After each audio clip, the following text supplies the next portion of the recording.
look at the Swan with a little bit more of an advanced technique. So I'm going to assume that you have played those chords through nice and solid from page 36 in the book. You really know where your chords are, you know how they sound.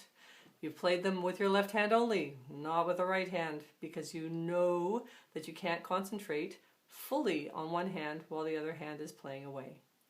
Now we can take our chord and we can spread them out over the piano. So we can form an arpeggio, playing one note of the chord at a time. C major arpeggio. D minor / C. And you don't have to play it all the way from the bottom up and then down to the bottom. It's a classic arpeggio. You can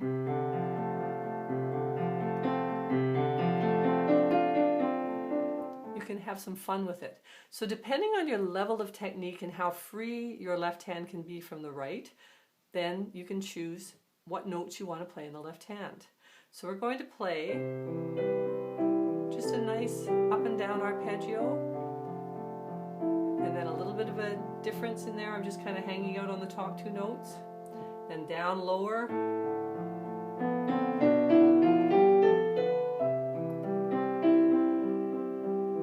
So you'll notice on bar 7, there's a long E with just a C chord hanging over it. That can scare you or it can inspire you.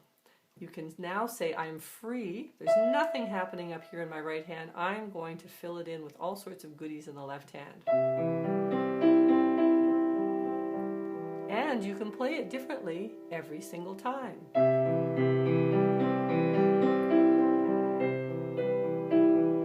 Continuing on, B7. Now, you have that Mixolydian melodic minor scale that's explained in the book. It's busy up in the right hand. Lots happening, harmonically it's straining our ears, there's lots of notes coming at you, so left hand quietens right down, no arpeggios, maybe a slight roll, but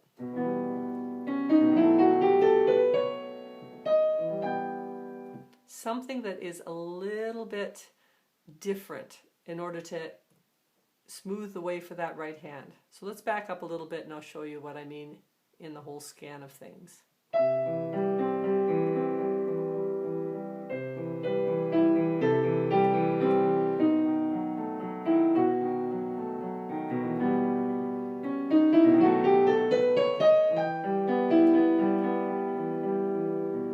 And then at the top, when you're holding on to that long G, then you can have some fun again with your left hand. Continuing on.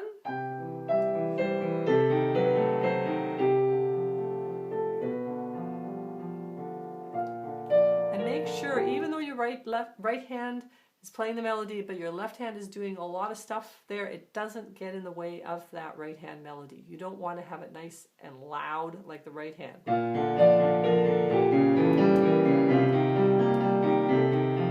Just takes away from the beauty of the melody. So play lots of notes, but keep them quiet. And I know that's difficult because we're focusing on those notes. So that's where your left hand practice comes in, and you just make it so familiar for your left hand to play those chords that they can just trickle them out like a little babbling brook.